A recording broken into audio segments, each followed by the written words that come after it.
তাড়াতাড়ি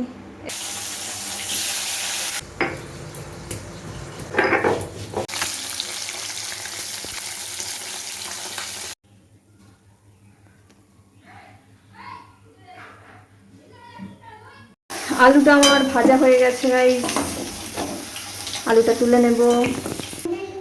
এবার আমরা 5 ফোড়ন দেব কড়াইয়ে, একটা শুকনো লঙ্কা দেব, একটু তেজপাতাও দেব। এবার একটু নাড়িয়ে নিলাম এগুলো একটু।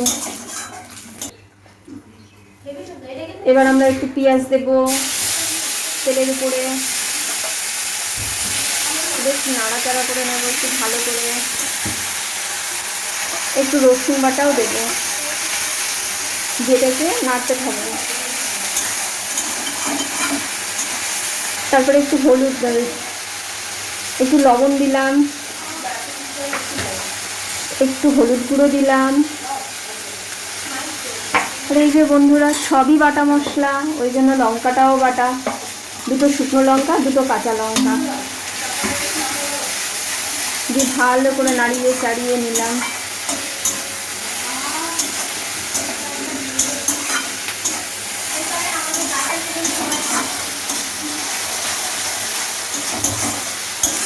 এবার এর মধ্যে আমরা 4টে লাল লাল কাঁচা লঙ্কা দিয়ে দিলাম, একটু টমেটো কুচি দিয়ে দিলাম।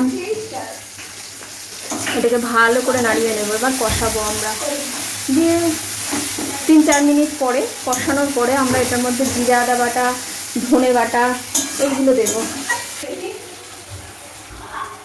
একটুখানি জল দিলাম মশলাটা যাতে ভালো কষানো হয়। এবার এটাকে আমরা একটু ঢেকে দেব। গ্যাসের ফ্লেমটা বাড়িয়ে দিলাম, দিয়ে চালিয়ে নিয়ে এর মধ্যে জিরে আদা ধনে বাটা সব দিয়ে দিলাম।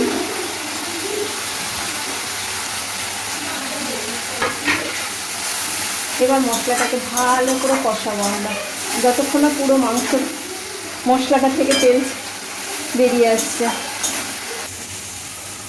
মশলা থেকে পুরো তেলটাই আমাদের বেরিয়ে এসেছে। এবার এটাকে পুরো নাড়াচাড়া করে সুন্দর করে নাড়াচাড়া করে নিলাম। আমরা এবার এর মধ্যে একটু জল দিয়ে দেবো। এই যে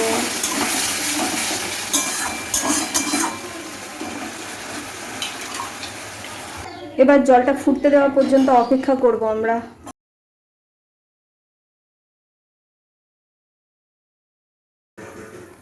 এবার ঝোলটা আমাদের ফুটে উঠেছে, এর মধ্যে আমরা মাছ দিয়ে দেবো। এবার মাছ আলু সব দিয়ে দেব।